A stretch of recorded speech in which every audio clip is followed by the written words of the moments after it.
Now, read on question. Find the angle of intersection between the planes given by x square plus y square plus z square is equal to 29 and x square plus y square plus z square plus 4x minus 6y plus it is nothing but 8z is equal to 79 plus 8z is equal to 79. तो दो surface given है, मैं define करता हूँ f1 that is equal to x square plus y square plus z square minus 29 is equal to 0. ये surface को लिखने का तरीका होता है. उसी तरह सरफेस 2 डिफाइन करिए f2, तो x square plus y square plus it is nothing but simply z square plus 4x minus 6y plus 8z minus 79 is equal to 0. This is what the procedure to define the surface. तो क्या बोला? Find the angle of intersection between the two planes. ये दोनों planes आपके सामने given है at 4 minus 3 2. ये question complete कर लीजिए. क्लियर है यहाँ पर बात समझ में? अच्छा, सबसे पहली बात कर्व्स है. मान लीजिए इस तरह से दो कर्व है. कर्व का मतलब सिंपली एक लाइन होता है. क्लियर? तो लाइन पे टेंजेंट बन जाता है इस तरह से. टेंजेंट ऐसे नहीं बनता कभी, या ऐसे नहीं बनेगा टेंजेंट कभी. टेंजेंट यही बनेगा, ये कर्व पे टेंजेंट. उसी तरह अगर ये कर्व होते तो इस पे टेंजेंट ये बन जाता, एक टेंजेंट ये बन जाता, दो टेंजेंट के बीच का एंगल थीटा ऐसे बन जाता. क्लियर है यहाँ पर? तो कर्व की बात अगर होगी तो फिर एक एक टेंजेंट बन जाएगा और उनके बीच का आप एंगल निकाल लेना. क्लियर है यहाँ पर? लेकिन आज तो सरफेस है, सरफेस पे टेंजेंट नहीं बनता, बल्कि क्या बनता है बताइए जरा सा? टेंजेंट प्लेन बनता है. तो अगर ये f1 तुम्हारा एक सरफेस है, ये f2 तुम्हारा एक सरफेस है, तो इस पे तो एक टेंजेंट प्लेन बनेगा. एक टेंजेंट प्लेन ये बनेगा, एक टेंजेंट प्लेन ये बनेगा. इन दोनों के बीच का एंगल थीटा निकल जाएगा. क्लियर है यहाँ पर? बात समझ में आया? और हमारे पास दो टेंजेंट के बीच का निकालने का एंगल का फार्मूला तो है हमारे पास, क्लास 12 में आ जाता है, dy/dx से निकल जाता है. लेकिन टेंजेंट प्लेन के बीच का एंगल निकालने का कोई फार्मूला नहीं है. क्लियर है यहाँ पर? लेकिन आपको मालूम है ये अगर टेंजेंट प्लेन है तो उसका परपेंडिकुलर एक नॉर्मल होगा. ये अगर एक टेंजेंट प्लेन है तो उसका परपेंडिकुलर इस तरह से एक फार्मूला होगा जिसको हम नॉर्मल भी बोलते हैं. क्लियर है यहाँ पर? समझ आया आपको? तो अगर ये सरफेस है मान लीजिए जिसपे इनफाइनाइट टेंजेंट बने हुए हैं, तो टेंजेंट प्लेन बन गया है. तो इस टेंजेंट प्लेन से एक एंगल नॉर्मल ऐसे निकलेगा जिसको हम n1 बोल देते हैं, और दूसरे वाले से एक normal S perpendicular that is n2, और इन दोनों के बीच का angle that is nothing but simply theta. तो आपको ये समझ में आ गया होगा टेंजेंट प्लेन और नॉर्मल लाइन क्यों पढ़ाया गया है. क्लियर है यहाँ पर? टेंजेंट प्लेन के कोई फार्मूले से एंगल नहीं निकल सकता है, हाँ, लेकिन नॉर्मल अगर आप जानते हैं तो वहां से निकल सकता है. नॉर्मल का मतलब unit vector n1, this is nothing but simply n2. Is it clear और नॉट? ये ध्यान रखिएगा, सरफेस कर्व पे टेंजेंट बन जाता है, सरफेस पे टेंजेंट प्लेन बनेगा. अब टेंजेंट प्लेन के बीच का एंगल निकालना है तो नॉर्मल से इजीली निकल जाएगा. क्लियर है यहाँ पर? बात समझ में आया? n1 कैसे निकालते हैं आपको पढ़ाया है. Normal, unit normal, grade f1 divided by mod of grade f1. उसी तरह unit normal 2 that is equal to grade f2 divided by mod of it is nothing but simply grade f2. Clear है पर? this what the procedure to calculate the unit normals which I have mentioned here. now gradient आपको कैसे निकालना है, mod कैसे निकालना है, ये सब आपको पता है. यूनिट नॉर्मल आ गया. now if I want to find the dot product of n1 dot it is nothing but simply n2, तो आपको मालूम होना चाहिए a dot b का फॉर्मूला होता है mod of this is nothing but simply n1 dot mod of it is nothing but simply n2 dot it is nothing but simply cos theta. Is it clear और not? आपको मालूम है unit vector का magnitude 1 होता है, तो n1 का mod 1 हो जाएगा, n2 का मॉड 1 हो जाएगा. तो cos theta is simply the dot product of unit normals. Is it clear और not? n1 dot it is nothing but n2, तो theta is equal to cos inverse n1 dot it is nothing but n2. ये तो आप निकाल लोगे और उनका dot product करके cos इनवर्स निकाल लोगे, एंगल आपका आ जाएगा. क्लियर है यहाँ पर? बात समझ में? सरफेस की बात जब भी होगी तो आपको जो है मालूम होना चाहिए टेंजेंट नहीं बल्कि टेंजेंट प्लेन है. टेंजेंट की पढ़ाई 12वीं तक होती है. क्लियर है यहाँ पर? बात समझ में आया? आई hope you got the idea. Very simple procedure. Is it clear और नॉट? एक क्वेश्चन लिखिए जरा सा, रेड ऑन.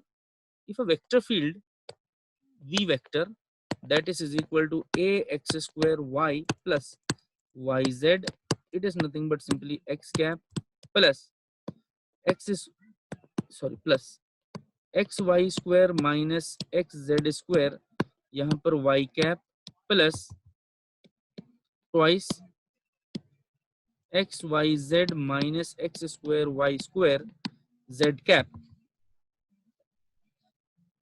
इज सोलेनोइडल,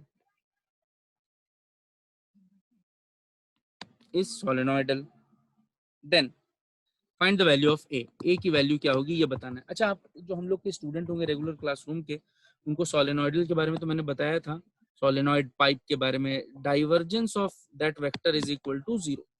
तो आप इस वी वेक्टर का डाइवर्जेंस निकाल लेना। डाइवर्जेंस और कर्ल मैंने बहुत अच्छे से आपको, अगर इलेक्ट्रोमैग्नेटिक थ्योरी आपने पढ़ा होगा तो हम लोगों ने हर सिस्टम ऑफ कोऑर्डिनेट्स के लिए डाइवर्जेंस अलग अलग पढ़ाया, कर्ल अलग अलग पढ़ाया, ग्रेडियंट अलग अलग पढ़ाया है ना। तो डाइवर्जेंस 0 करके ए की वैल्यू, ये वाली जो ए है इसकी वैल्यू निकाल लेना।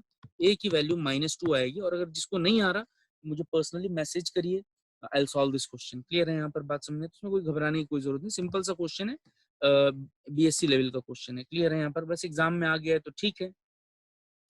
नाउ यहाँ से जो है वेक्टर कैलकुलस का मेन पार्ट स्टार्ट होता है, जो हर बार एग्जामिनेशन में रिपीट हो जाता है।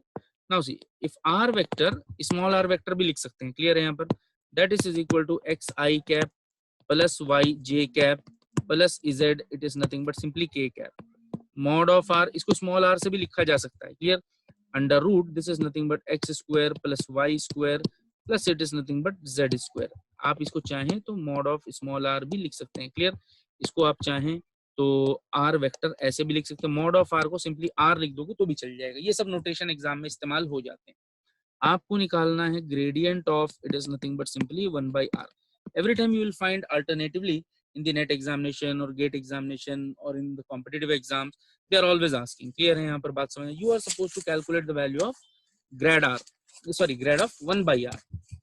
r आपके सामने मौजूद है, आपको दिखाई दे रहा होगा, क्लियर है यहाँ पर बात समझ में? तो ग्रेडियंट का मतलब तो डेल पे vector simply 1/r, gradient of scalar, और r जो है स्केलर है, कोई x cap y cap i cap j cap नहीं है इसमें, क्लियर। तो ग्रेड लिखने का तरीका क्या है आपको याद होगा, मैंने पढ़ाया था, I cap it is del by del X plus J cap it is nothing but del by this is del Y plus it is nothing but K cap it is del upon it is nothing but del Z. Here I am writing it is nothing but simply 1/r. Now further if you open this is nothing but simply I cap del by this is del x. Here you write it is 1/r plus it is j cap, you write here del by del y. Here it is nothing but simply 1/r plus it is nothing but k cap, this is del by del z, this is nothing but simply 1 divided by r. Is it clear or not? मैं आपको एक suggestion देता हूँ, इस तरह के question में आपने भी देखा होगा और अक्सर ये क्वेश्चन एग्जाम में रिपीट हो जाता है, आर को जब बहुत मजबूरी हो तभी अंडर रूट एक्स स्क्वायर, ये देखिए ये आर जो आपके सामने है, इसको जब तक मजबूरी ना हो तब तक x square plus y square plus z square में मत खोलिए। जब बहुत दिक्कत हो, कुछ ना समझ में आए, तभी आप आर को x square Y square z square under root में खोलिए, वरना आर रख के ही सॉल्व करिए। मेरी बात मैं उम्मीद करता हूँ आपको समझ में आ गया होगा।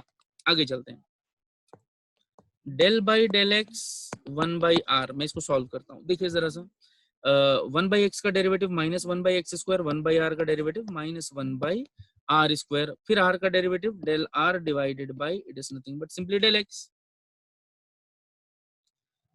इज इट क्लियर और नॉट? अरे क्लियर है या नहीं है? बात समझ में आया आपको? या एक काम और कर लीजिए, अगर ऐसे पसंद नहीं है तो छोड़ दीजिए, सिर्फ r स्क्वायर देखिए जरा सा क्या है, x square plus y square plus it is nothing but simply z square. आप यहाँ से इसको रहने दो, ये मत करो, इसको डेरिवेट करो, 2r del r divided by del x, x के रेस्पेक्ट में डेरिवेट करिए, तो ये वाला डेरिवेटिव 2x हो जाएगा, बाकी सब डेरिवेटिव खत्म हो जाएगा, this will get cancel out. Clear है यहाँ पर बात समझ में आया? आगे चलते हैं, तो del r divided by it is nothing but del x, that is equal to x divided by it is nothing but simply r। अरे क्लियर है या नहीं है? अब आ जाते हैं, ये देखिए मुझे अच्छा del are by del x अगर एक्स बाई आर है तो del are by del y ये तुम्हारा it is nothing but simply y by r हो जाएगा, del r divided by del z जो है तुम्हारा जेड बाई आर हो जाएगा। यहाँ आइए, हमें तो ये चीज चाहिए और ये डेरिवेटिव करने से ये आ गया है, del by del x this is 1/r is equal to minus 1 by r square del r divided by it is nothing but simply del x. del r by del x की जगह आप x by r लिख सकते हैं, तो ये हो जाएगा minus x divided by are cube.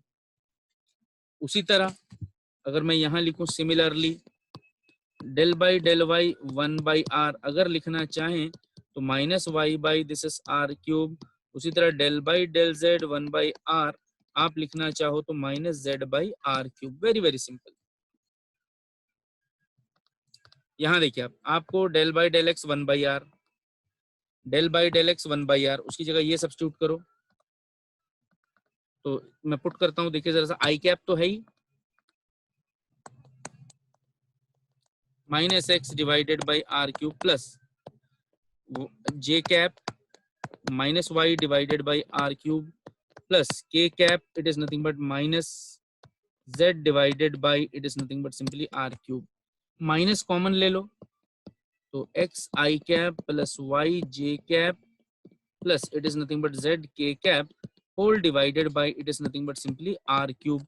X I cap Y J cap Z के कैप आपको मालूम होना चाहिए वो आर वेक्टर ही था, divided by it is nothing but r cube. This what the relation what we calculated. Is it clear or not? एक question और लिखे जरा सा, अगर नहीं समझ में, ये ध्यान रखना r को x square y square z square मत खोलो, क्लियर? जब जरूरत हो तभी, ये रटे रटाए रिलेशन है जो आपने याद रखना है।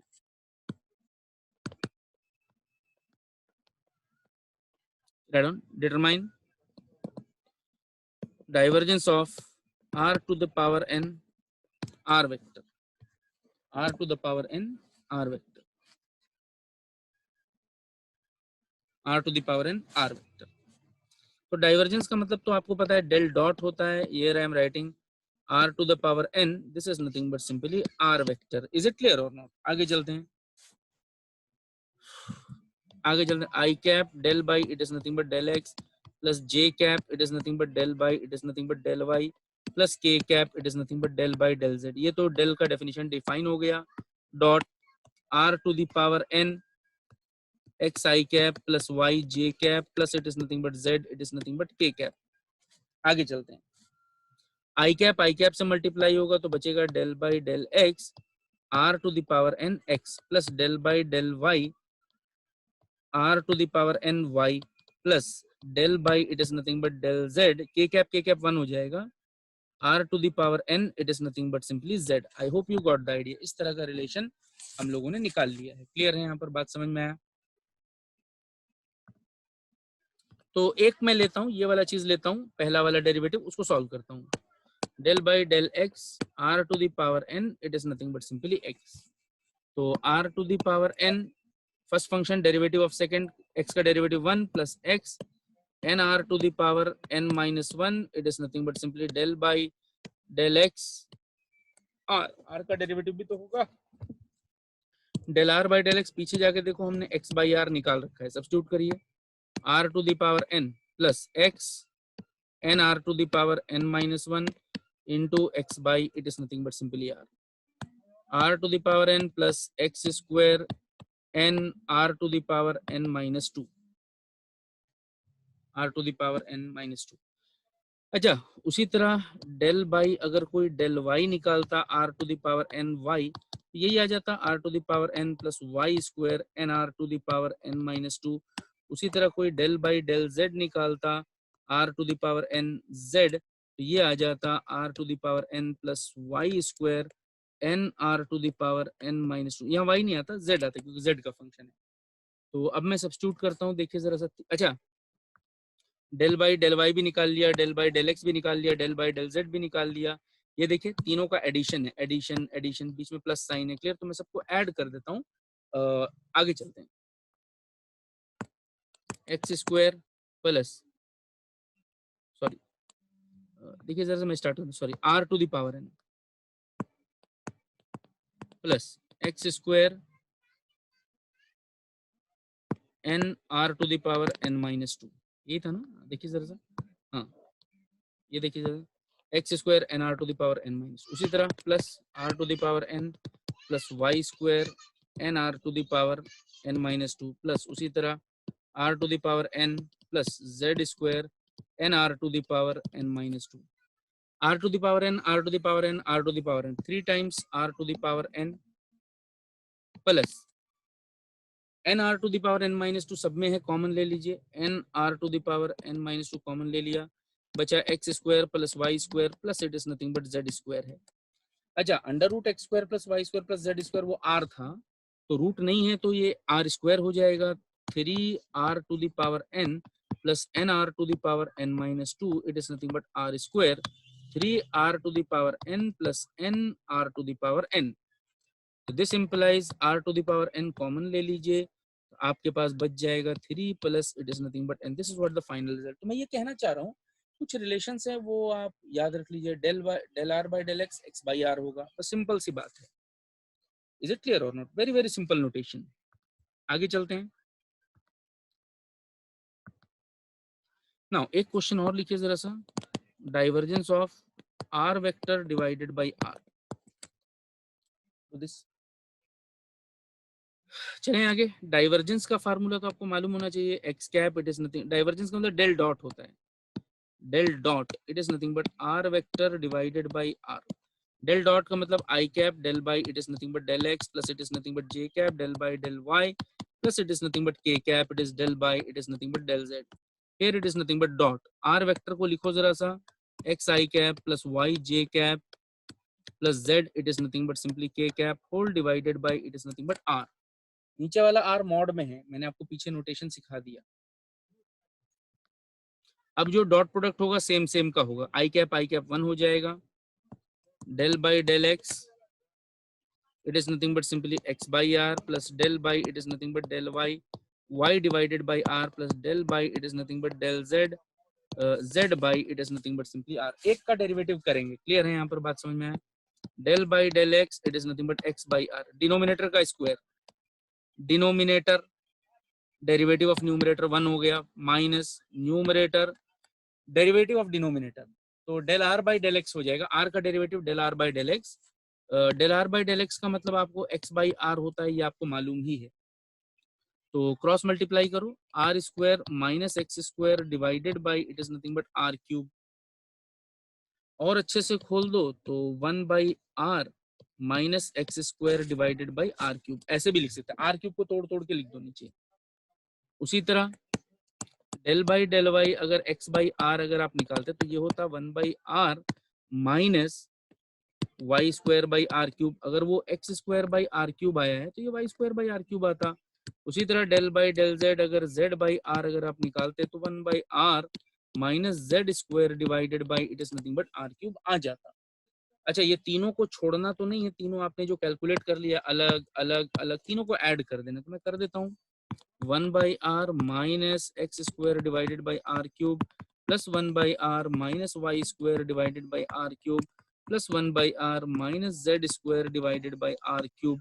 तो 1 by r 1 by r 1 by r this is 3 by r minus नीचे आर क्यूब सबके कॉमन है, r cube x square plus y square plus it is nothing but z square, x square plus y square plus z square this is r square. This implies 3 by r minus r square divided by r cube, this will cancel out, तो नीचे 1 by r बच जाएगा, 3 by r minus 1 by r that is nothing but simply 2 by r। ये देखिए ना, r square और r cube cancel होगा तो एक r तो बचेगा, तो 3 by r minus 1 by r, तो that is 2 by r। This what the final answer we have calculated। Write on one more question as homework for you I am giving। एक question आप लिखिए जरा सा homework,